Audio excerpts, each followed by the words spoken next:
Hello everyone and welcome back to another exciting episode of Building and Chilling. I took a little bit of a break here. I didn't really take too much of a break from building Gunpla, though to be honest I did. There was maybe a good 3 months, 4 months or so where I just wasn't building anything at all. And that was because I was running out of room, honestly. So I kind of was a little bit more selective for when and what I decided to build. But yeah, that's basically the reason I didn't upload for a while there. But I did recently purchase a IKEA shelf that was recommended for displaying stuff or whatever on various subreddits and sites or whatever.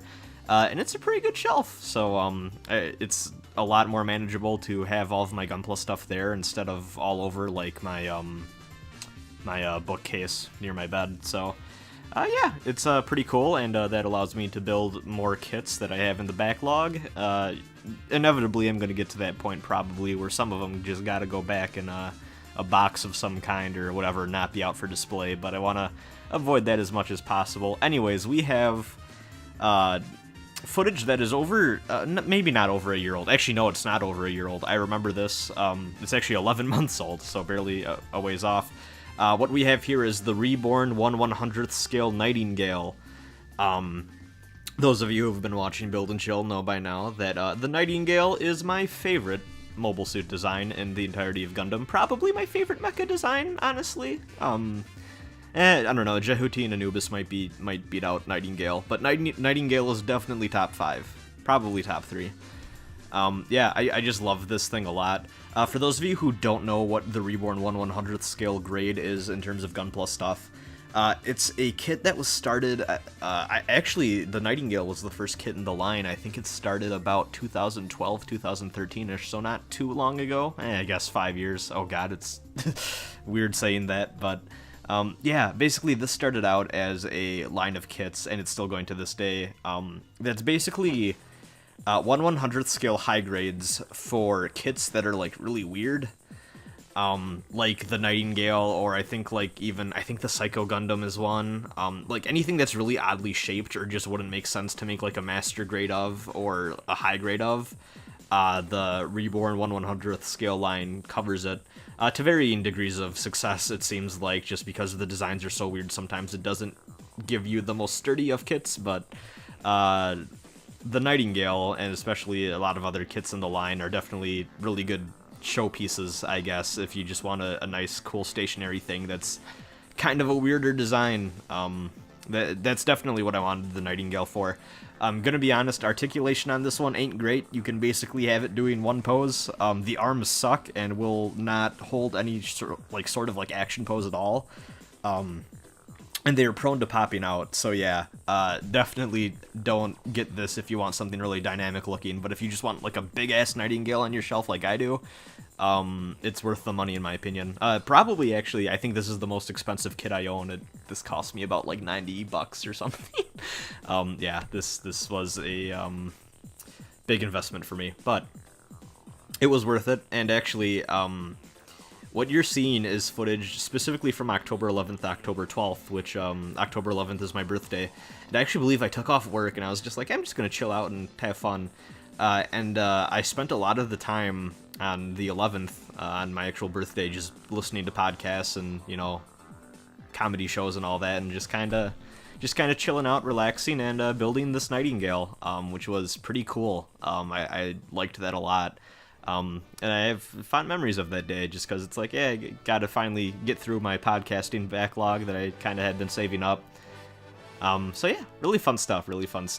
I would like to do that again for my birthday this year, probably, but I don't know if I'll get around to it. But yeah, like, just fucking look at this thing. This is just huge. I think I previously had a size comparison thing. I think I got my 1/100th scale, or 1/144th Barbados in frame earlier, and I just kind of talked over it. I specifically was like, yeah, I should put like 10 minutes worth of footage in this just because it was a long build and I want to cover everything, but I don't know how I'm going to fill all that time talking, but sure enough, we're already like halfway through here and I haven't even covered everything I wanted to talk about.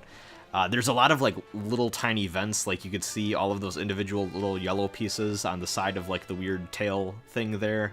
But even like all of the underside, like you can see right there, like the undersides of the waist section and the like the ankles and all that, you have to cut out all of those individual vent pieces and, you know, clean up the nubs and the like little excess pieces there and all that, so everything fits right. And that's actually one thing I will say. Oh, also, here's a better look at the panel lining process. Me just kind of highlighting the details on the waist armor there. I think that's the front skirt. That's the other part of it is on there, as you see, and that's just me cleaning off the excess with the eraser. But yeah, I forgot what I was talking about. No, one thing I do recommend, though, is really, for this one, it's easy to get complacent and just be like, ah, fuck it, who cares? No one's going to see these vents or whatever, and just, you know, kind of getting a little silly with, like, just kind of half-assing it and, like, making everything not cleaned up all the way and not shaving off excess plastic. But it can look a little janky, or it can look a little weird and off if you don't do that. So I recommend that, you know, if you're feeling like, I'm gonna just start half-assing it, maybe just take a break, get up, do something else, and come back later when you got the energy for it, because overall it'll be a better end result. And I kind of rushed things a little bit, which screwed me over for the sword with this kit, which is notoriously bad because, well, the sword itself isn't too bad, it's just that the kit doesn't handle it well. And unlike other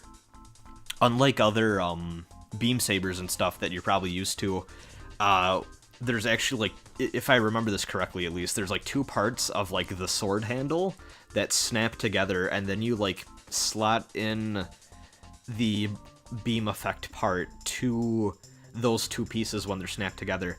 Now, unfortunately, I didn't shave those down enough, so my beam sword handle didn't hold in all that great, and eventually it just kept popping off so much that after like a couple months, I honestly just kind of put the sword back in the box, and I just kind of have it posed with the gun and the shield now, which honestly I think it kind of looks a little bit better that way, having the shield, the sword, and the gun all attached. While I wanted it that way at first because, you know, slap everything on, I think maybe it was a little too much.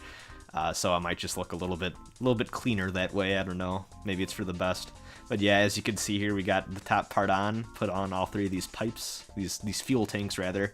Actually, I love all the fuel tank stuff that this and the High New Gundam have. I really like those design details just because, like, you know, naturally giant suits like this that are this powerful would need like big, you know, thrusters and fuel tanks and all that to move around and do what they do. I think that's just a nice added touch.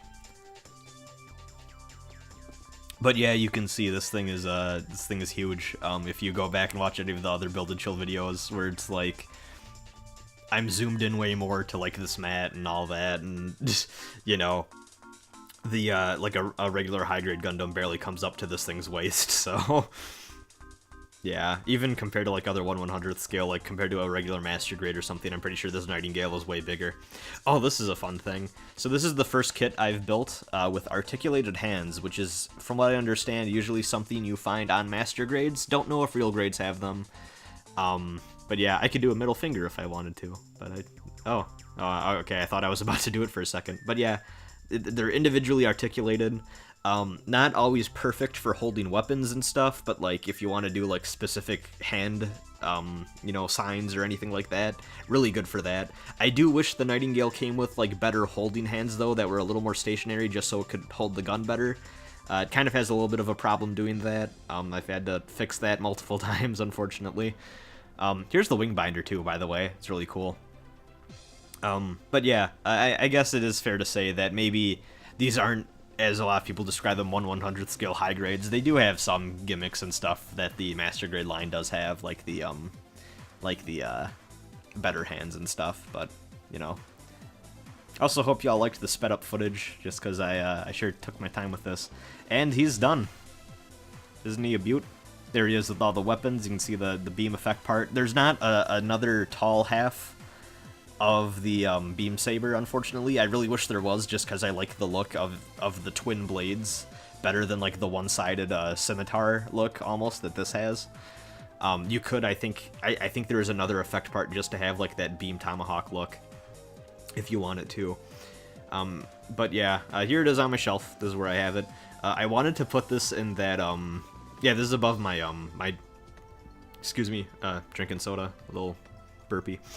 This is above my dresser, actually.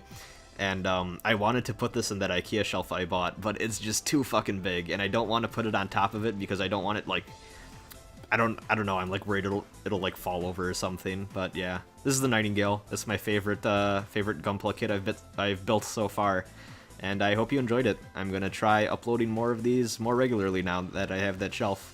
Have a good one. Bye.